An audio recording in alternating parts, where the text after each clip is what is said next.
Merci Gilles, merci beaucoup aussi à l'équipe Louange, toute l'équipe technique, toutes les choses que vous ne voyez pas, l'accueil qui est beaucoup travaillé, plein de personnes qui travaillent dans les coulisses. Vraiment, grand merci. Alors, on n'a pas encore le visuel, ça va venir. J'ai décidé aujourd'hui de vous parler d'un sujet complexe. Cette semaine, j'ai écrit la prédication, je trouvais qu'elle était trop longue. J'ai tout recommencé à zéro et c'était exactement la même longueur après.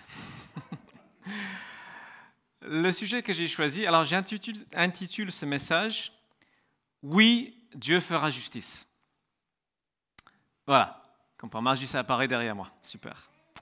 Quand on regarde le monde, on peut vraiment se poser cette question, est-ce qu'il y a une justice ? Est-ce qu'il y a quelque part un Dieu qui se préoccupe de cette question, puisqu'il y a tellement d'injustices flagrantes et terribles dans notre monde ?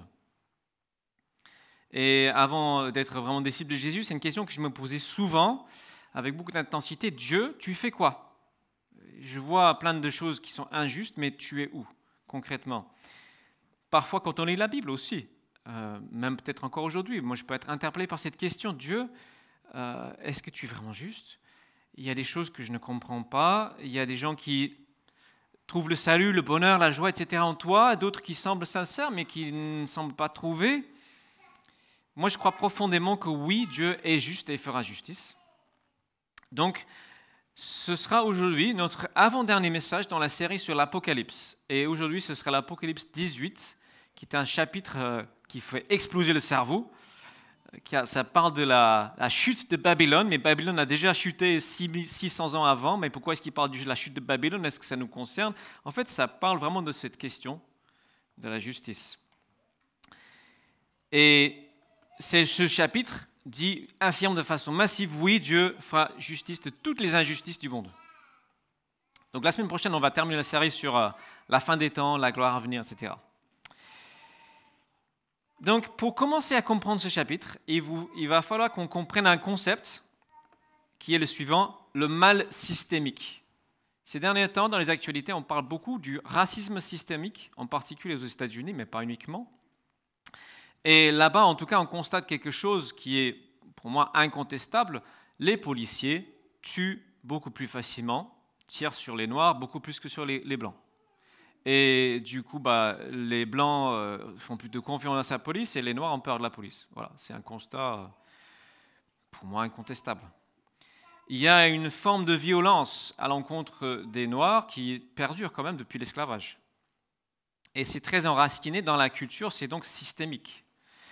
Le dernier à être épinglé, donc c'est celui qui, la semaine dernière, a tué Rayshard Brooks. Je discutais avec ma femme, on ne sait pas. Est-ce que cet homme est quelqu'un de profondément raciste ou pas ? Ma femme, qui est africaine, pense que non. Bon, je ne sais pas comment on peut savoir, mais peut-être oui, peut-être non. Mais en tout cas, sa réaction, son réflexe est très enraciné. Cet homme est noir, donc il est dangereux. Et c'est une pensée qui est entretenue, un geste violent qui est entretenu aussi par toute une culture. Tous les films hollywoodiens qui glorifient quelque part la violence, les groupuscules nombreuses qui militent sans cesse pour le port d'armes aux États-Unis, les entreprises qui ont un intérêt financier colossal à promouvoir cette entreprise et qui font du lobbying depuis des décennies et des décennies pour tous les gouvernements pour entretenir cette violence. Donc il y a un problème qui est profondément ancré dans la société, enraciné, imbriqué dans les structures du pouvoir. C'est à un tel point que dans certains lieux, donc je ne sais pas si vous avez suivi à Minneapolis, là où c'était un peu la goutte qui a fait déborder le vase, toute la police de la ville a été démantelée parce qu'elle est devenue impossible à réformer. La structure même empêchait toute réforme. Ici, on a la photo, c'est le chef du syndicat de la police, et il paraît qu'il a plus de pouvoir et d'influence que le chef de la police. Et c'est son seul but est de protéger ses collègues, quelque part on peut comprendre, mais ça veut dire qu'en fait, il crée une culture d'impunité. Une culture où, si tu commets c'est une bavure, il n'y a pas de correction, il n'y a pas de justice. Du coup, ça encourage les gens, plutôt, à agir comme bon il leur semble. Et dans ce système, qui est très fortement influencé par un seul individu, même les bons éléments sont tirés vers le bas. C'est ça le principe du mal systémique. Et c'est un schéma qu'on trouve partout dans le monde où on commence à regarder un peu tout ce qui est organisation et institution. Mon pays d'origine, l'Angleterre, il paraît que c'est le pays qui a le plus fort taux de mortalité du Covid-19 au monde par rapport à sa population. Pourquoi? J'ai lu un article, c'est un entretien avec le rédacteur en chef d'un grand journal médical connu mondialement, qui a un ami, son ami, je ne sais pas si c'est l'un des deux du côté du Premier ministre, qui est responsable du gouvernement en charge de gérer la crise. Et il dit, mon ami, c'est un gars très bien, mais il a fait taire beaucoup de choses parce que le gouvernement, en particulier le Premier ministre, met énormément de pression dans un sens qui, voilà, on ne veut pas agir rapidement ou fortement dans les débuts. Et la conséquence derrière, c'est certainement des milliers et des milliers de morts supplémentaires par rapport à ce qui aurait pu être le cas. C'est un exemple de mal systémique.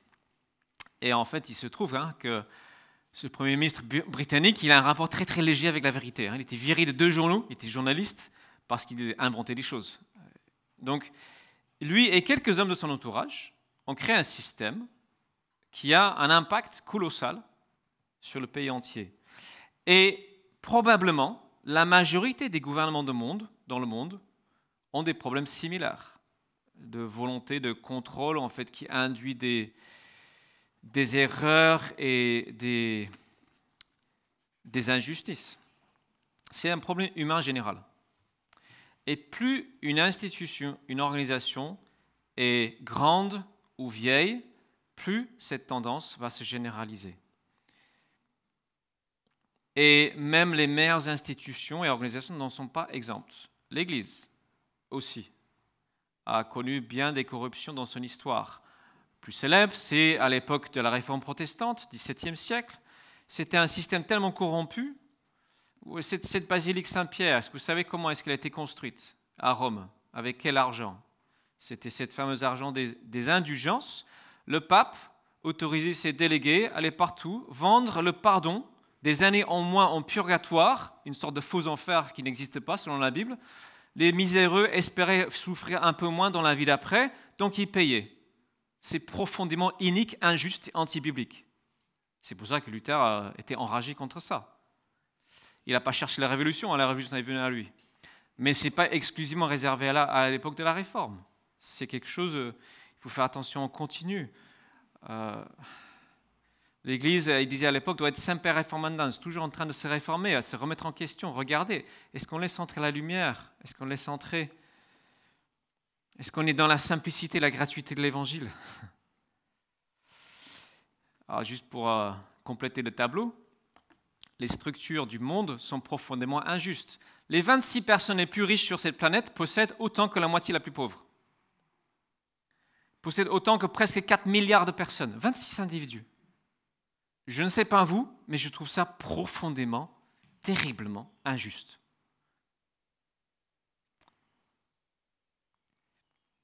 Dans la Bible, cette forme d'injustice, ce mal systémique, porte un nom, et ce nom, c'est Babylone. On trouve par exemple dans la première lettre de Pierre, chapitre 5, verset 13, il écrit « Recevez les salutations de l'Église qui est à Babylone ». Alors Babylone, comme on l'a dit, ça n'existait plus depuis 600 ans. C'était la terre d'exil où les Juifs étaient déportés par un empire puissant qui écrasait tous ses voisins à un moment donné, et donc ils vivaient en exil. Et donc symboliquement, Babylone, c'est le lieu où tous les chrétiens vivent, c'est-à-dire en exil sur cette terre. Nous sommes des étrangers, des pèlerins, ce n'est pas notre vraie maison. Et Pierre, quand il utilise ce terme, il écrit à tous les chrétiens dans l'Empire romain, et plus particulièrement, c'est utilisé pour parler de Rome. Alors, il est très probable qu'il écrivait de Rome quand il écrit ça. Alors c'était un empire qui était spectaculaire, des bâtiments merveilleux, des constructions fabuleuses, etc. Mais tout ça reposait sur des choses, nous allons voir dans un instant, très très injustes. Donc voilà l'idée centrale que ce chapitre va développer, l'idée d'un mal systémique. Donc, on va réfléchir plus à ces deux questions. Est-ce que Dieu fera justice dans un monde profondément injuste? Et après, ce n'est pas directement dans le chapitre, mais comment est-ce qu'on vit concrètement dans un tel monde? Voilà. On va lire le début de ce chapitre. C'est une introduction un peu longue. Les versets 1 à 3 d'Apocalypse 18. Après cela, je vis un autre ange descendre du ciel et détenait un grand pouvoir, et toute la terre fut illuminée du rayonnement de sa gloire. Il cria d'une voix forte, elle est tombée, la grande Babylone. Elle est devenue un antre de démons, repère de tous les esprits impurs, repère de tous les oiseaux impurs et détestables. Car tous les peuples ont bu le vin de sa prostitution furieuse. Les rois de la terre avec elle se sont livrés à la débauche et les commerçants de la terre ont fait fortune grâce à son luxe démesuré. Boum.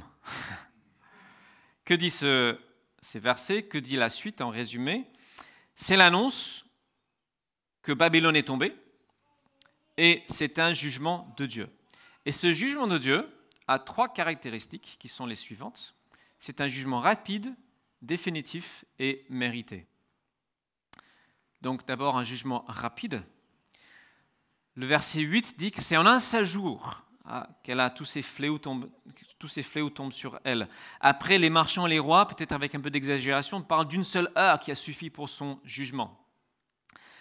Vous savez, dans l'Apocalypse, on ne prend pas les chiffres au sens littéral.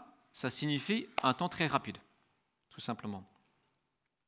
Et nous avons vu ces derniers temps avec quelle rapidité les crises peuvent tomber sur le monde. Crisis, crise en grec, veut dire jugement. Notre monde a été bouleversé en quelques mois par un tout petit virus. Un système qui nous paraissait quand même stable a montré son instabilité, sa fragilité. Et en fait, tout, c'est comme les crashs boursiers. En un jour, les millionnaires peuvent être des miséreux. Toutes ces crises, ces crashs sont des préfigurations du tout dernier. La dernière crise, le dernier jugement, comme on l'appelle, qui va être très rapide. Jésus, quand il en parle, il dit « ce sera comme l'éclair ». Ce sera quelque chose de foudroyant. Donc rapide, définitif. Ici, dans ce chapitre, il y a une image qui montre le caractère irréversible. L'ange prend une énorme pierre, semblable à une grosse meule, et jette cette pierre dans la mer en disant avec la même violence sera précipitée Babylone, et on ne la retrouvera plus. Voilà, c'est fini définitivement. Chapitre 19, juste après, ça peut peut-être nous choquer, mais il y a des réjouissances. Loué soit Dieu, car la fumée de la ville embrasée s'élève pour l'éternité. Quelque chose de définitif. Et enfin, mérité. Le mal systémique doit être jugé. Rome, alors si vous regardez de près, l'exemple de Rome, c'était vraiment un lieu de débauche d'argent et de sexe aussi. Les hommes puissants, à l'époque, devaient déployer leur richesse de façon très ostentatoire. Les empereurs exigeaient, par exemple, très souvent que les gens de leur cour offrent des repas qui, en termes d'aujourd'hui, vaudraient 500 000 €. Et dans ces repas, on buvait des perles dissoutes dans du vinaigre, juste pour prouver qu'on était riche. Et on achetait des esclaves, des femmes, jolies femmes. Seul but de ces esclaves, c'était de s'essuyer les mains sur leurs cheveux. D'autres esclaves étaient achetés comme prostituées, bien sûr, c'était accepté comme normal. Tous les hommes avaient non pas des maîtresses, parce que c'était mal vu, mais des prostituées, ça c'était très bien. C'était une société dans laquelle les bébés non voulus étaient jetés à la décharge publique pour être dévorés par les aigles. C'était une société où on allait en foule dans les cirques pour regarder les gens se faire dévorer par des bêtes sauvages. Ça, c'est le côté sombre de cet empire. C'était un empire dans lequel un tiers des gens sont esclaves, et parmi ces esclaves, il y en a pas mal qui sont fouettés jusqu'à la mort, d'autres qui sont usés au bout de 5 ans dans les mines, etc. C'est un empire qui se repose sur une violence extraordinaire. Donc il est normal et bon qu'heureusement, Dieu juge certaines choses. Et c'est un principe simple, c'est que nos actes ont des conséquences. C'est le principe que Dieu fait appliquer, il est juste, il dit « sème le vent, tu récoltes la tempête ». Le mal que tu as commis un jour retournera contre toi. Le verset 6 dit « Ces péchés se sont amoncelés jusqu'au ciel, Dieu s'est souvenu de toutes ses actions injustes, traitez-la comme elle a traité les autres. » Voilà. C'est vrai qu'on est plus habitué à parler d'un Dieu d'amour qui pardonne, on va en venir, ne vous inquiétez pas. Mais traitez-la comme elle a traité les autres. Quelles récoltent les conséquences de ces actes? Tout simplement. C'est le même principe. Vous savez, les gens qui commencent à mentir, il crée d'autres mensonges derrière, ça s'accumule, et un jour, tôt ou tard, ça s'effondre comme un château de cartes. Parce que ce n'est pas fondé sur la réalité. Et seule la réalité peut subsister. Le mensonge ne peut pas subsister très longtemps. Donc ici, il n'est pas question d'un Dieu arbitrairement en colère, qui se fâche comme ça. Non, s'il laisse des centaines d'années passer, hein.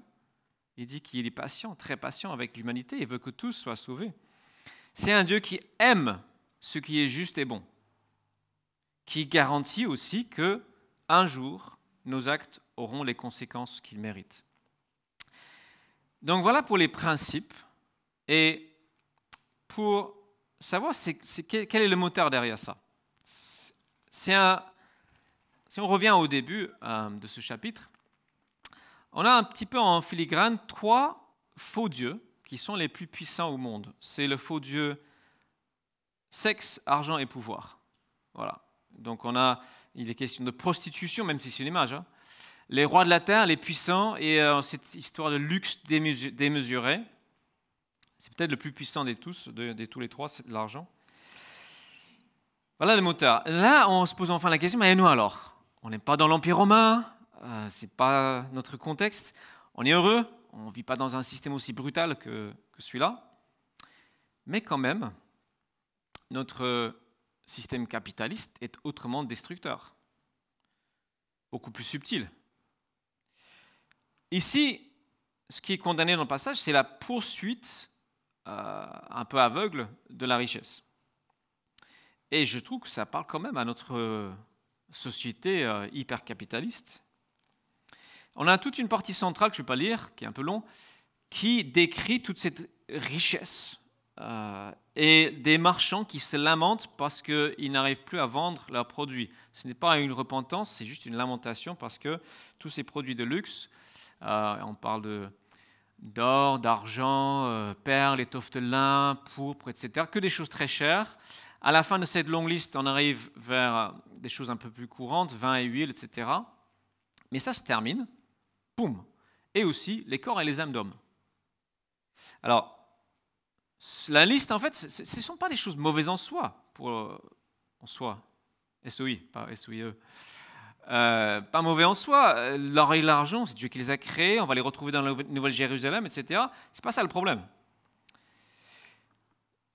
C'est l'état d'esprit qui fait que aussi on fait commerce des corps et des âmes d'hommes. Alors là, certainement, il y a une allusion à l'esclavage, qui était le moteur économique de l'Empire. Mais le vrai problème, c'est que l'adoration d'un faux Dieu, ici c'est le faux Dieu argent, tue les gens. Illustration plus moderne, l'esclavage des 17e, 18e, 19e siècle. Pourquoi est-ce qu'il y avait cette traite? Parce que les gens aiment l'argent. Parce que les agriculteurs du coton voulaient la main-d'œuvre pas chère. Aussi, ceux en Afrique qui vendaient leurs frères, vous voulez de l'argent facile? C'est l'argent facile qui est derrière. Le dieu argent tue les gens. Toutes les fausses religions, tous les faux dieux, ce qu'on appelle les idoles, exigent des sacrifices humains. Parfois, c'est au sens littéral. Si vous étiez Inca au XVIe siècle, voilà ce qui aurait pu vous arriver. Dans cette religion, on devait arracher le cœur vivant à des personnes, des sacrifices, des gens un peu purs, pour apaiser les dieux.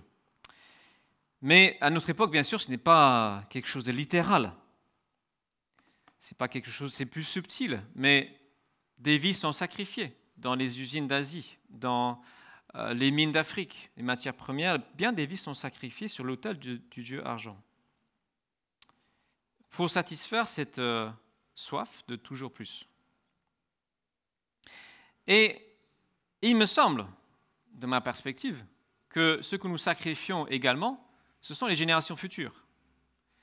Parce que, avec toute la pollution que nous créons, quand je dis nous, voilà, le monde entier, il me semble que la planète ne pourra plus fournir tout ce qu'elle fournit pour les générations futures. Donc ce n'est pas un sacrifice direct. Actuellement, j'ai lu que, vous savez, cette crise qui est passée, qui n'est pas encore finie, dans le monde, on a débloqué des fonds énormes pour faire face à la crise. Je vais enlever cette image, elle est un peu horrible.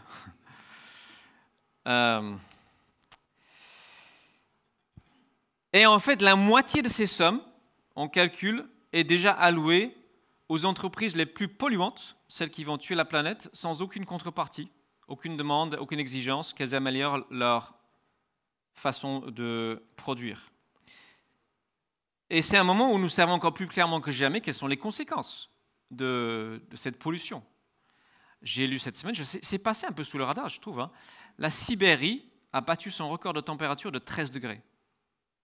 13 degrés. Normalement, cette saison, il fait autour de 0, c'est le nord de la Sibérie. Le record jusqu'à présent était 12, c'est passé à 25. Bam! C'est comme si Strasbourg passait de 39, le record actuel, à 52. Ça va vite, les amis. Ça va très vite.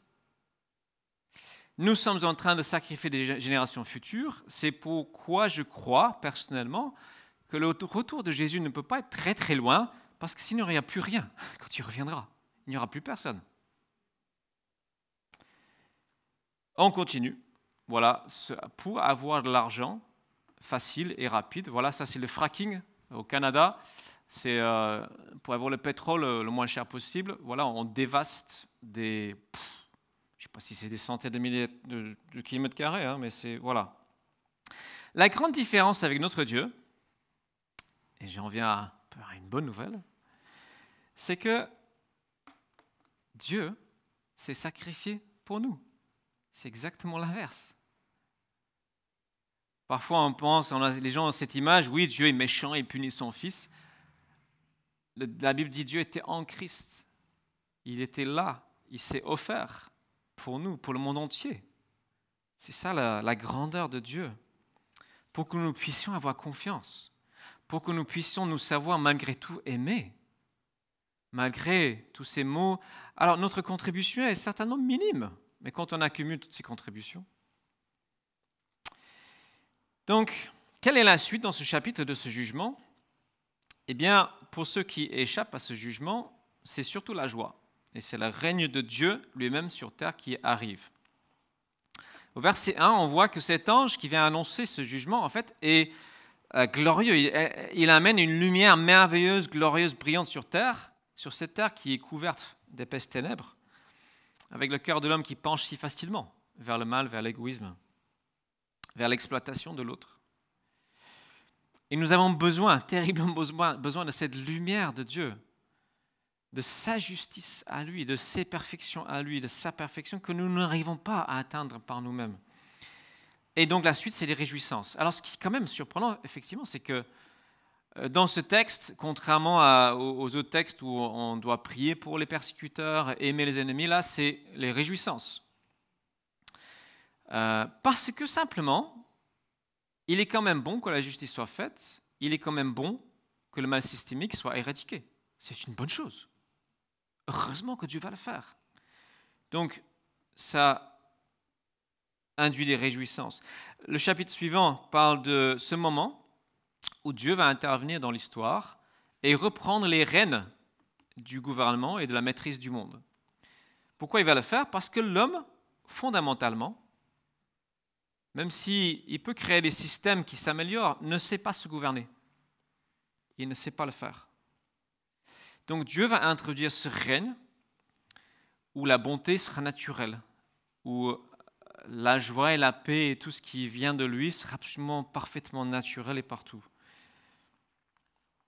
Alors, peut-être que tout ce que je dis jusque-là peut susciter beaucoup d'autres questions, en particulier au niveau individuel.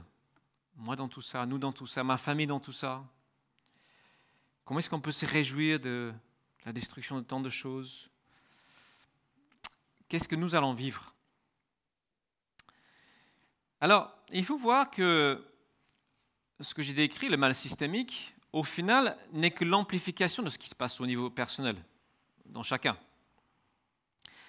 Est-ce que quelqu'un ici a déjà essayé de se débarrasser d'une mauvaise habitude? Vous avez remarqué que ce n'est pas facile. Les choses s'enracinent en nous et c'est difficile de s'en débarrasser. Eh bien, vous prenez ça et vous multipliez par 1 million. C'est ce qu'on a dans la société, tout simplement. c'est encore plus difficile à éradiquer parce qu'il faut changer la mentalité et la façon de se comporter de millions de personnes, pas juste une seule. L'égoïsme présent en chacun se multiplie, se démultiplie. Donc, nous avons besoin d'un sauveur. C'est ce que dit notre foi. Nous avons besoin d'un sauveur. Nous devons accepter le remède de Dieu pour le mal qui est présent en nous et dans notre société. Et ce remède est une personne qui nous aime. Et une personne qui vient et qui vient bientôt. La Bible nous explique très clairement que nous devons détester le mal et aimer les gens. Et ce n'est pas toujours facile de faire la part des choses, mais c'est ça notre appel. Distinguer personne et système. Alors, ça soulève une question qui est difficile pour beaucoup. Beaucoup d'entre nous, nous avons une famille dont les membres ne sont pas croyants. Est-ce que ma famille est perdue si elle rejette Jésus-Christ? Dans la mesure que, j'ai trouvé intéressant, quelqu'un a dit, l'éternité, c'est Jésus-Christ. Il dit, je suis la vie éternelle. Donc, dans la mesure où tu ne veux pas de Jésus, tu ne veux pas de la vie éternelle. On peut dire les choses ainsi. Alors, bien sûr, on peut essayer d'analyser en profondeur les raisons pour ce rejet culturel, etc. Oui. Mais au final, nous sommes confrontés à un choix. Nous devons choisir de croire que Dieu est juste et lui faire confiance, ou préférer notre propre analyse des choses. Moi, je sais mieux que Dieu ce qui est juste. C'est ça le choix. C'est assez binaire. Et quand Dieu dit qu'il fera justice, notre instinct devrait être, et je pense que c'est notre instinct, Dieu, s'il te plaît, fais grâce. Fais grâce de moi, fais grâce de mes proches, et c'est une réaction normale et juste. À tous ceux qui demandent sincèrement cette grâce, Dieu la promet. Voilà. Donc, nous sommes encouragés, malgré les choses que nous ne pouvons pas comprendre, à avoir confiance en la justice de Dieu, qu'il fera réellement justice. Et c'est quelque chose de pratique. Cette semaine, j'ai discuté avec quelqu'un qui a vécu quelque chose de très douloureux, la perte d'un bébé à naître. Et évidemment, toutes les mamans savent à quel point c'est douloureux et on se pose la question. Mais c'est une personne qui m'a dit quand même, il y a eu cette période bien sûr de questionnement intense, et puis un moment où elle a pu abandonner la question du pourquoi et se rapprocher simplement de Dieu. Et dans ce rapprochement de Dieu, elle a vécu tout simplement la bonté de Dieu, l'assurance de Dieu, retrouver la confiance. C'est simplement dans la relation. C'est simplement dans la relation qu'elle a pu le faire. Et on peut retrouver confiance que Dieu montrera un jour sa justice, et ce sera une vraie justice. Nous serons d'accord avec lui. Et pour gagner la confiance, pour être confiant, la clé n'est pas compliquée, c'est Seigneur, vers qui d'autre irai-je? J'irai vers toi. J'irai vers toi. Tu es la source de vie. Tu es la vie éternelle. Pourquoi me couper de la vie éternelle? Donc, conclusion. Simple. Oui, Dieu fera justice. Il régnera de façon juste. Le royaume de Jésus-Christ incarnera tout ce qui est bon, juste et parfait. Dans les prophéties, les premières prophéties qui parlent du Messie à venir, Ésaïe 42, verset 1, « Voici mon serviteur », à la question de Jésus, que je soutiens, celui que j'ai choisi, qui fait toute ma joie. Je lui ai donné mon esprit et il établira le droit pour tous les peuples. Ça veut dire qu'il fera justice. Ok, maintenant, la question c'est, qu'est-ce qu'on fait? Qu'est-ce qu'on fait de tout cela? Le texte au verset 4, Dieu, à travers cet ange, dit « Sortez du milieu d'elle, de Babylone ». Sortez de Babylone. Ça veut dire quoi? Sortez de Babylone. Première chose, très simple, ça veut dire reconnaître que Dieu est juste et qu'il est juste lorsqu'il condamne le mal et demander la grâce. Ça, c'est Jésus. Jésus, je veux cette grâce dans ma vie, s'il te plaît. Et après, on se réjouit parce qu'on sait que Dieu aussi nous aime, il veut nous faire grâce et qu'il promet à celui qui demande qu'il sera gracié. Première chose. Sortir de Babylone ne veut pas aller se cacher dans un monastère, tous. C'est un état d'esprit. Et c'est évident. À peu près comme la population, une bonne partie de l'Église primitive, c'était des esclaves. Ils ne pouvaient pas se retirer du monde. Ils étaient obligés de rester. Donc, c'était un état d'esprit à développer. Donc, nous avons parlé un peu aujourd'hui de 3 faux dieux les plus courants. Notre rapport avec le sexe, l'argent et le pouvoir.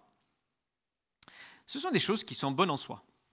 Aucune de ces choses n'est mauvaise. C'est Dieu qui a permis au moins leur existence. L'argent, ce n'est pas qu'il a dû créer directement, mais là, il n'y a aucun souci. Mais Dieu nous dit, fuyez les mauvais désirs et la corruption qui provoque. Donc dans ces 3 domaines, nous devons viser d'être comme Jésus, d'être irréprochable. Alors je ne vais pas dire célibataire comme Jésus. En tout cas, au niveau de la sexualité, de la vivre dans le cadre que Dieu a prévu, un homme et une femme mariés, tout simplement. Résister toute tentation, même mentale, d'aller vers d'autres personnes. Niveau argent, ça veut dire être dans la simplicité, regarder nos dépenses. Ça veut dire ne pas se laisser emporter par le courant de Babylone, être généreux envers l'œuvre de Dieu, parce que c'est la seule chose qui va rester après. Niveau pouvoir, peut-être, oui, ici on n'est pas très puissant, mais si nous sommes dans une position de responsabilité, et c'est vrai aussi pour nous responsables d'Église, laisser entrer la lumière des autres, de Dieu, exercer toute autorité avec bienveillance et amour. Maintenant, de façon positive, nous sommes appelés à être comme Jésus qui a, lui, incarné la justice de Dieu. Il a montré dans sa personne ce que c'est que la vraie justice. Donc, nous voyons en Jésus non pas un donneur de leçons. Nous avons compris que nous avons besoin, nous, comme tout le monde, d'être justifiés par Dieu, d'être graciés. Mais Jésus dit dans Matthieu 5 que notre justice doit être visible de tous. Alors, il ne veut pas du tout dire on doit fanfaronner, regardez-moi, je suis quelqu'un de bien, mais que nos actes doivent parler d'eux-mêmes. Nos actes doivent parler d'eux-mêmes, que nous sommes en train de chercher à pratiquer la justice qui est juste selon Dieu. Donc, encore plus concrètement, ensuite, on fait quoi? J'ai pensé à 4 choses, peut-être que vous aurez d'autres idées. Il me semble qu'en tant que chrétiens, nous pouvons participer aussi à des mouvements existants qui luttent contre l'injustice systémique, les maux systémiques. Je crois que si j'étais aux États-Unis, je participerais à ces manifestations. En France, je ne vois pas autant de mal systémique. C'est toujours plus facile de voir chez les autres. En tout cas, c'est tout à fait légitime et c'est normal. Alors personnellement, peut-être que ça choque certains. Moi, je soutiens Greenpeace, une œuvre qui œuvre pour arrêter les puissants de ce monde de détruire trop vite l'environnement. Même si je ne suis pas d'accord avec tout ce qu'ils font, Greenpeace, de leur philosophie, mais il n'y a aucune organisation parfaite. Bien sûr, lorsque nous participons à des mouvements existants, il faut avoir les yeux ouverts, bien les choisir, être conscient des risques. Plus largement, on a parlé ce matin d'Abba. Abba est en train de lutter contre l'injustice systémique en Haïti. Parce qu'il y a des choses, des systèmes, une pauvreté endémique qui n'est pas juste. On ne va pas entrer trop dans les causes. Mais là, au moins, on agit concrètement, grâce à l'association de Rosner. Avec l'aide alimentaire aussi, c'est une façon de lutter à notre niveau. Dans le thème aussi de la planète, on essaie de mettre en place une équipe Église verte. C'est sûr que nos efforts sont dérisoires par rapport au problème. Mais agissons. Donc là, c'est Catherine et Benoît qui vont, surtout Catherine qui va chapeauter ça, donc c'est un petit peu en attente encore. Le minimum, bien sûr, c'est de nous investir pour des individus, des personnes autour de nous qui ont subi, peut-être plus que nous, des injustices de ce type, le mal systémique. Cette semaine, j'ai eu l'occasion de passer un peu de temps avec une personne qui a, quand je compare à ma vie, son départ dans la vie, je me dis, ouais, punaise, vraiment, c'est pas juste. C'est pas juste. Elle a eu un départ dans la vie assez catastrophique. C'est pas du tout sa faute. Elle n'a rien demandé. Elle est juste née, entre guillemets, au mauvais endroit, aux mauvais parents. Donc, investissons-nous, nous, pour des personnes comme elle. Et bonne nouvelle, elle est en train de trouver l'amour du Père. Parce que le Père nous aime. Elle est en train de trouver. Donc, investissons-nous dans la prière, dans l'accompagnement. Voilà. Prions. Dieu nous invite à prier avec persévérance. J'avais envie de terminer ce culte de manière un peu différente. Je vous explique. Il y a des moments où j'en ai marre de juste blablater et j'ai envie d'agir. Parce que je suis toujours en train de parler. Et je me suis dit, je sais ce qu'on pourrait faire, une petite action symbolique pour montrer notre engagement vers la justice. Tous ceux qui sont disponibles, on va prendre des sacs plastiques, des gants, on va aller derrière l'église, là, le champ à côté, le bagarzé, etc. Plein de déchets partout quand je me promenais cette semaine. Sauf que vendredi, ils ont tout nettoyé. Donc, voilà, plus besoin. Merci la ville. Bon travail qu'ils font. Et donc, je me suis posé la question, qu'est-ce qu'on peut faire concrètement? On a parlé d'Abba. Donc, ce que je vais vous inviter à faire, on va faire un dernier chant. J'invite les musiciens à revenir. Je vais chanter avec eux. On va chanter que ton règne vienne. Réfléchissez. Réfléchissez, qu'est-ce qu'on pourrait faire concrètement? La question est difficile, c'est pour ça que j'ai eu du mal à trouver. Qu'est-ce qu'on pourrait faire concrètement pour agir aujourd'hui, tout de suite, maintenant? Alors peut-être que les initiatives déjà présentes sont suffisantes, on a parlé d'ABBA, etc., aide alimentaire, accompagner les personnes, mais peut-être qu'il y aura une idée. Donc après le culte, on va arrêter de filmer, on va juste prendre Jose, on va prendre 3 minutes pour un petit échange comme ça, vous faut parler fort à travers les masques. J'aimerais savoir ce que vous en pensez. On va chanter donc que ton règne vienne.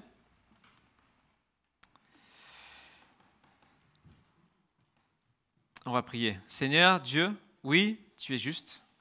Je crois en toi. Je crois que tout ce que tu fais, tout ce que tu as planifié de faire est juste, parfaitement juste. Et ce matin, nous avons vu le côté de ta sainteté, le côté de ta sainteté qui est réelle, la vérité.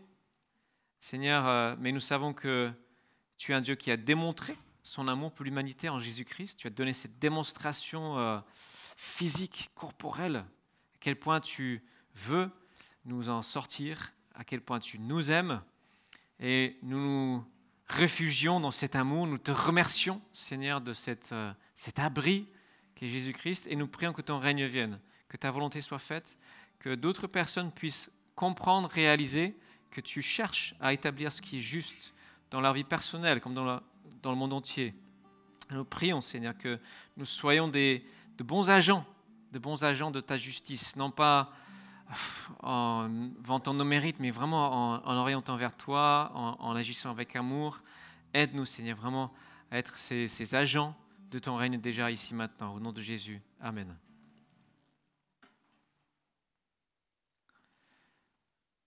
Comme Yoel ne connaît pas bien le chant et je vais demander peu avant, je vais l'accompagner. Notre Père qui es aux cieux, que ton nom soit sanctifié, qu'il soit connu en tout lieu, qu'il soit loué, honoré.